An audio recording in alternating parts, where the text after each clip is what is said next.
how can we empower you to ask different or better questions? Because nothing's stupid. I don't want you to think you're bothering me. I want you to ask questions. I want you to understand what you own and why you own it. Because guess what? Nobody is more in charge of your financial future than you. Financial independence, freedom, financial picture, independent financially, financial future, financial freedom and wealth, financial independence. Get your fill, financial independence and long life.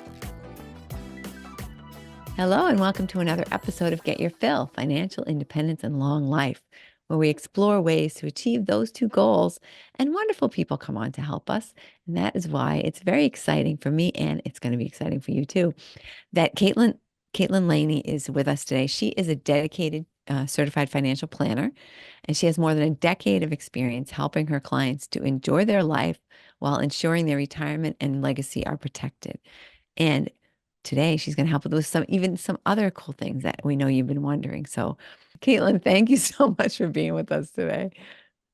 Thank you for having me. I've spent my career dedicated to helping people, but especially business owners, get in the financial front seat. I think as business owners, as you and I know, there's a whole suite of things that we need to do differently when you're paying yourself through your business and you're not just a W-2 employee. So I'm thrilled to be here and share some of the tips and tricks and candidly mistakes and things I wish I would have done differently 15 years ago when I got started. Yeah, absolutely. All right, super. And one of the things that you brought up is something that's definitely worth talking about right away, which is paying yourself. I know a lot of business owners are very nervous and hesitant to take a paycheck. Like they'll pay everyone else, or even if they don't have employees, they're just like, well, I don't want to start taking money out of the business. I need to keep growing it. I need to keep putting the money back in. I mean, how can we help people to feel comfortable with that idea of actually taking money out of the business for yourself? It's something that I think we all struggle with. And even me, I have a really great relationship with money and I have a great money story. And there are even times where I feel like, well, gosh, should I shift this into my personal bucket, or, how should we handle this? And then so I think, number one, you need to know how much money you need to survive. And I think that's a really big misconception that a lot of business owners don't really know is, how much do I need not only to pay my bills, but how much do I need to save to protect my financial future? For example, if you worked for a 9-to-5 and you had a 401k and you were putting aside 10% of your salary and your employer matched, let's say 5%, that's 15% per year. So if you were making $100,000, that's roughly, $15,000 a year you were able to put away in savings. And so I think some of those conversations too of, hey, is that $1,000 a month built into your budget? And are you at least moving enough money through your business to cover not only your bills, but also the money you need to put away for retirement later? And, the reality is most business owners, I would say, from a tax perspective, are an LLC that either file as an LLC or file as an S Corp, which means all the money that comes into your business, it passes through to you anyway. It's all taxed. And so, you should be leveraging it both in your business and personally, and you want to do it in a way that's really consistent with your values, your purpose, and your mission to grow not only the business, but also your personal net worth as well. And how about first of all, thank you. That's an excellent answer. And it's definitely something that I think a lot of people don't think about and don't take into consideration. And I want to even go one step backward to people who have not yet left their 9-to-5 and they've got this side hustle and it's giving them some extra money, but they want to do it full time. They're like, I'm ready. A friend of mine, she's does some consulting and hypnotherapy, and she's doing some of it on the side and wants to do that more and can't within the confines of her current job, for example. And there are a lot of different businesses that we do in our sort of spare time, if you will, but we really want them to become our full-time thing. And it's scary to just walk off the cliff and say, I know, like now I can only devote 15 hours a week to this business, but I'm making enough to where like I feel like if I could spend 30 hours and double what I'm making, that would be okay. Like, I mean, how do you help people to sort of extrapolate those figures and make sure that they're not going to leave themselves in a bad place by walking away from their job, especially if they're the primary breadwinner in the family? Yeah, I connect with this on such a deep level because I am the primary breadwinner. My husband in December decided to retire from his 15-year career of coaching. But even prior to that, I would say I brought in about 85% of our household income. And so I covered 85% of our bills. I think it's, our situation is in our marriage is it's not about 50-50 equality. It's about what's equitable. And for me, the financial burden of our household largely fell on me, and even more so today. So I totally relate to this answer. And I think, for those of you listening, I know for me, I was not ready. I'm like, oh my gosh, I really love where I'm working. I have a VP title. I have all these benefits. I have like 6 months maternity leave when I have kids, and I now have 2 children. This was, 10 years ago before I started my firm. And a situation in my life kind of forced me into where I'm at today. And that was really, I think, a storm that came into my life. And it was such a great, when I reflect back on it, I was so worried. I'm like, oh my gosh, I'm being forced to start my own firm because my values don't align with where I'm currently at. How am I going to do this? And I remember I got home and I turned to my husband and I said, I have to build something different and I have to build it better. I can't be here anymore. And we had we've been like just hit our 1-year anniversary for marriage. We had just bought this big $600,000 house, like all the things. And I could not have picked a worse time. And he goes, okay, what do you need? And I said, I think I'm going to need every single penny in our savings account, which at the time was $50,000. And I did. I needed every single penny. And it took me about 6 months to get ramped up before I was really able to cover our bills. My husband was working double time. He would work, different shifts. He would pick up different coaching lessons. I mean, he worked so much to hold our life together. And I look back on that time and I remember how scared I was. But then I remember coming home and my husband saying, look, if it fails, you just go get a job. You can always make more money. You can always find a job. But if you don't bet on yourself, you're going to regret it. And in the grand scheme of our life for the next 4 years, what's 50 grand? And at the time, 50 grand was a crap ton of money, right? Like I'm sure people listening like, oh my gosh, 50 grand. And he was so right. And I think for me, for women listening, choose your partners wisely, choose a partner that's your cheerleader, choose a friend, and choose somebody who's going to have your back when you have to make difficult decisions, because nothing in life is worth having without without getting outside of the bounds of your comfort zone, which is always scary and often takes financial supporting. And so you have to be. My relationship with money was I had to be okay losing that $50,000 because it meant supporting a dream that I thought was worth fighting for. And so I think that's the story with people thinking about leaving their companies and making sure they're not, I think you said it, they're not putting themselves behind perhaps. You have to be okay with maybe you are. And is it worth the risk? And are you willing to fight for it? Because there are going to be days where I know for me, I was in the shower ready to cry and thinking, oh my gosh, I'm 2 years into this business. We're making money, but not really the money that I thought I would make. Should I just quit and give up and go work for a big firm? We all have those moments, and you have to have the mental fortitude to push forward. Absolutely. And one of the things we were talking about that I think would also help to put people's mind at ease, you were talking about putting together a personal benefits package for your new company or for yourself, so that when you walk away, especially if you have a family that is going to need health care and things like that, that you've got everything in place and you understand how much it's going to be, and that you can definitely afford to do it. Can you talk some more about that? I definitely can. And so I think sometimes in life, everything is a season. For me, my season is I am a mom of 2 young boys with a great stay-at-home husband. And our life is expensive. Holy cow, I just go through our bills. This is not going to be our life forever. So the amount of money I can save today is going to be drastically different between 50 and 60. And so I think, too, we have to recognize, same with our business, where is my business baby? What does my business baby need? Does my business baby need a ton of formula and diapers and daycare and hand holding? Yeah. Will my business baby need that forever? No. You're going to be in a different spot. So I think when we're talking about building your personal benefits package, our firm meets you where you're at, which is really important.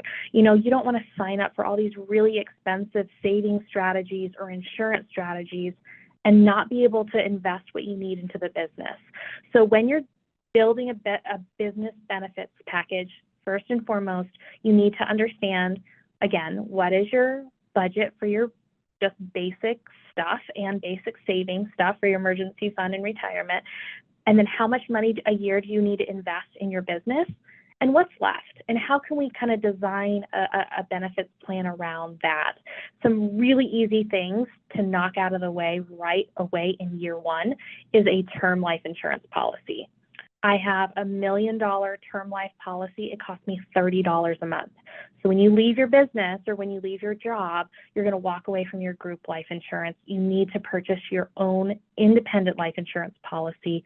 And their term is certainly the cheapest. The second thing that I would say is healthcare.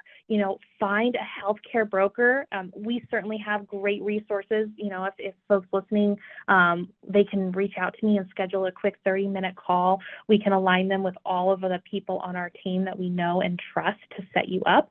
But term life, health insurance, and a healthy emergency fund are the three key things you're going to want to need day one of your business. And then the second thing is if you're starting a business with partners or with other people, it's like a marriage. You want to know really carefully who you're getting into this business baby with, and you want to have a solid operating agreement. So the second benefit you want to pay for after life insurance and healthcare and emergency fund is sitting down with a good business attorney to write up a solid operating agreement between you and your partner for not only getting together, but if you separate, how are you going to divide up the business? And that is really, really crucial when you're building a business, because guess what? Dynasties are built on details. If you're not paying attention to the details, your business is not going to have a very long runway. And so, if you're going to balk at a $3,000 attorney bill to protect your baby that you're about to go off and have, you want to think long and hard whether, do you have the mental fortitude to make the business decisions you need to make right now? And those are some really tough decisions. Not everybody is meant to be a business owner, and that's okay. But I think it's really about knowing who you are, knowing what your mental capacity can handle, and forging the future for your best life. Because our best life and our dreams, that's what we should be designing. And, for me, my dream life was I want to be home at 3:00. I want to be able to build my own business. If I want to work from 9 to 4, 9 to 3, I want to have every Friday off in the summer. I want to go work in Colorado so we can get out of the heat from here in Arizona. I want to be able to do that.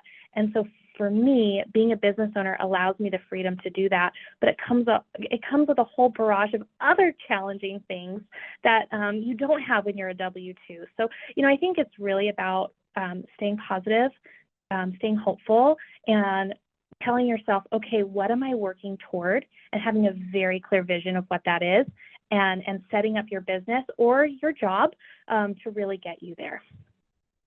Absolutely. Very good points. Do you think that owning real estate that will create a passive income stream or some type of income stream for you, do you think that has a place in a lot of financial planners don't like to talk about real estate, but I think you'd be willing to talk to us about it a little bit, how that could fit into a balanced sort of portfolio?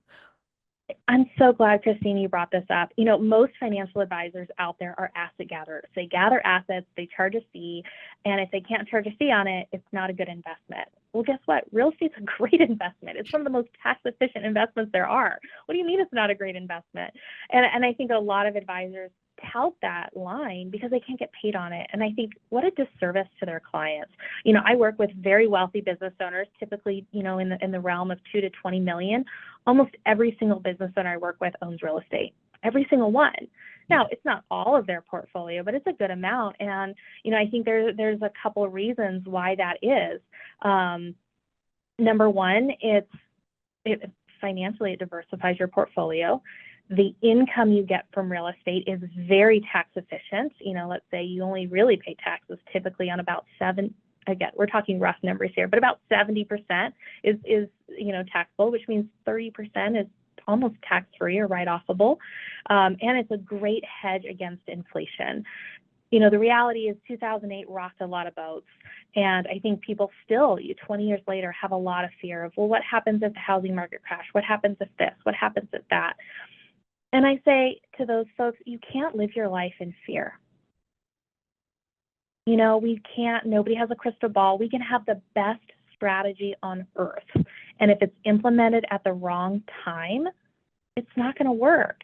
And that's okay. And so I think the goal with real estate is we want to invest in real estate in a way that's smart, but if it doesn't cash flow as well as we had hoped, it doesn't blow you up. You know we can rent the property out to cover the mortgage, which means we're going to have some money down. We're going to have to do some things. And you have to be able to handle toilets, tenants, and trash. You know, if a broken garbage disposal is going to send you over the edge, real estate is probably not your jam, right? And so again, I think it comes to knowing who you are. For my business owner clients, you know, they're used to handling stuff. They're used to handling a lot of different, I call them dumpster fires, and it's no big deal. They roll through it. Other clients of mine who are more retired, they're wanting to simplify their life. They are not wanting real estate. And so we have passive investments in private equity, not REITs, not real estate investment trusts, but actual private equity subsidiaries where they can own a percentage of an apartment building or a percentage of self-storage, and we can incorporate it into the portfolio through, self-directed subsidiaries, which are great alternatives for folks that, hey, I don't want to put $1 million down on an apartment building. I want to put $200,000 down on an apartment building. How do I do that? And we have the tools and resources and partnerships to do that. And so that's how we've incorporated it into our portfolios for accredited investors. Excellent. Yeah. And you bring up a great point because you don't have to be doing, your garbage disposal repairs. You don't have to be that person who's knocking on the door, getting the rent from somebody who doesn't feel like paying that month. And it doesn't even have to be residential property. You brought up self-storage. There are a lot of different ways to invest in real estate where you don't even have to own the whole thing and you don't have to have any involvement whatsoever. And we've actually talked to some of those folks on the show about, the syndicators and people who are just putting together portfolios of real estate that you can just become a partner with them and not have any of the physical headaches or emotional headaches.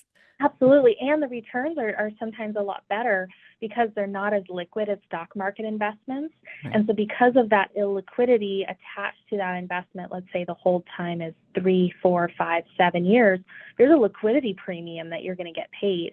So if it's going to take you 10 years to double your money in the stock market, the expectation with some of these private equity deals in real estate would be, okay, we're wanting to get close to a 1.5 or a 1.7x return in the next 3 to 5 years. And we want to be compensated for that liquidity premium, knowing the money in that portfolio of real estate is not liquid at this moment. And so that's where, again, we as a firm really go back to what is your personal financial goals? What is your dream? What resources do you have? And how can we design an asset allocation that's going to be aligned with your personal financial plan?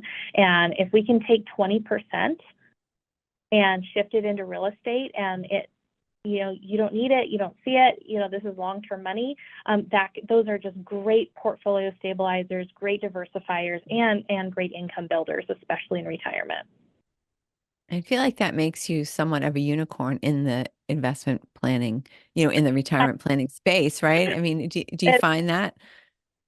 Unfortunately, yes. I think our industry is just so consumed with people out there hunting commissions and fees, and it's really a shame because I think as advisors, if we truly show up as a fiduciary, the value of real estate in a portfolio is undeniable, especially when you look at how volatile the stock market has been in the last 30 years. If you Google the Stanford Endowment or the Yale Endowment, they have 18% in the stock market. Most of their endowment is in things like banknotes, lending, real estate, commercial buildings. I mean, we're talking massive stuff. Now, granted, your $2 million in retirement you need. So we can't have all of our money in real estate because we need somewhat more liquidity than a Yale endowment. But I think that's a really great point, is how can we look at the endowment model and bring it down to the retail investor? And that's really our primary goal. And I do think is a huge diversifier and differentiator for Trek Wealth and me is, we understand real estate, we understand insurance, and we understand the market. And when you can put all three of those pieces together, we can build people a portfolio that's going to weather any storm. That's fantastic. Well, I know that a lot of your focus is on women and on putting women in the financial front seat. How does that manifest itself in your firm, in your day-to-day encounters? I remember when I was working at Vanguard, which was a great place to start my career. I worked there for 5 years. I can't tell you how many meetings I went into my leader at the time, and they would say things like, well, you're kind of aggressive. You're not really a team player. You're kind of abrupt. Now, granted, at 25, 26, we all have sharp elbows. We all need things that need refining, which I completely own. But that said, I always thought, I'm like, if I was a dude, would you be saying this to me right now? What do you mean I'm aggressive? I'm asking a question. Why should I not ask a question?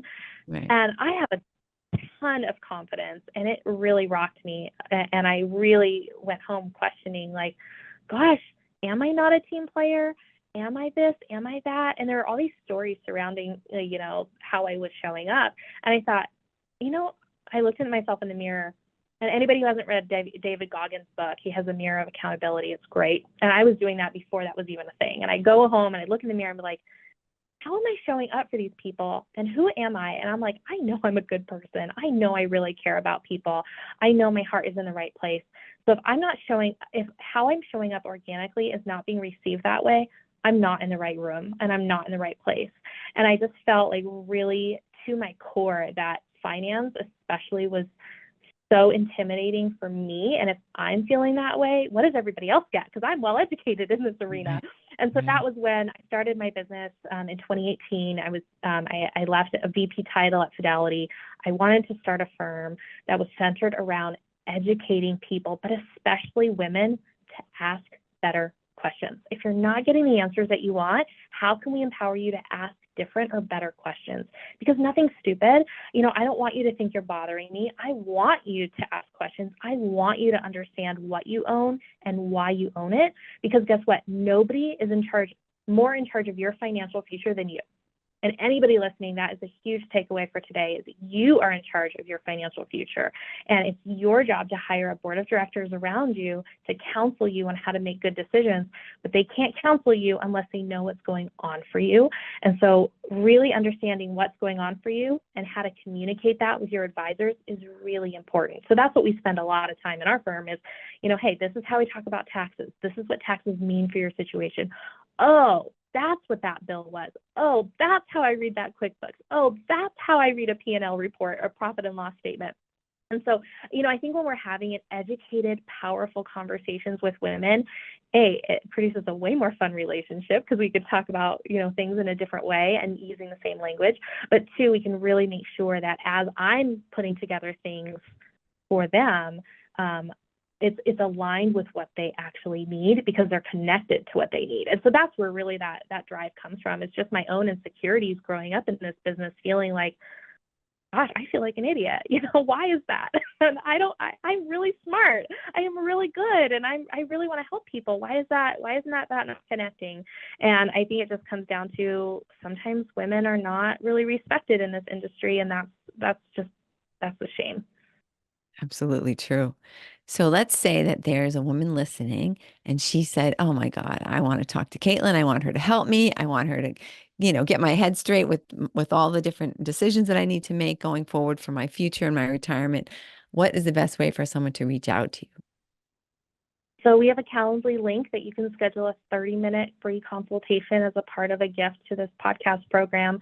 We also have a couple of worksheets that you can download for free to help you get in the financial front seat around, hey, am I budgeting things the right way in my business? But yeah, the first step would be schedule a free 30-minute consultation with me, and we can talk about what you're doing, what your business is, and what your runway looks like. And we can, either put together a plan for you or certainly give you a few tips and tricks and point you in the right direction.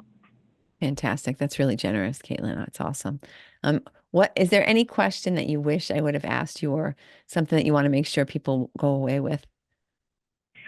I think for those listening, you're not alone. We've all had moments in time where, gosh, I feel like this is so overwhelming. I don't understand how much money I'm making. I don't understand my QuickBooks. I don't understand taxes. I just want to work in my business. I just want to make lots of money. I don't want to have to deal with storing it or investing it. And so I think there's three parts about being a business owner. You have to know how to make money, which most business owners do. You have to know how to store it, and you have to know how to invest it. And, we help with the last two pieces. And so if you're feeling like, gosh, this is so overwhelming, I don't even want to deal with it, you're not alone, but what you don't know will hurt you. Ambiguity is very, very expensive. So the sooner you tackle it, the easier your life will be. And later on, potentially, it will cost you less money to get you aligned with what you need. Excellent. That's fantastic. Kaitlyn, thank you so much for being with us today. Oh, thank you for having me, Christine. And thank you, listener, for listening. Take a minute right now and jot down the names of at least 3 people, 3 business owners, 3 people who you think could use a little guidance and a headlamp in their financial world, in their financial life. And for this episode to them, they will thank you. They will be extremely grateful, and hopefully they will take advantage of Kaitlyn's kind offer, which we're going to put into the show notes, to spend 30 minutes with her. As you can tell, because you've just spent 30 minutes with her, and that was answering my questions. Imagine if she was able to answer your questions for 30 minutes, how much wiser you would be. And have a fantastic week.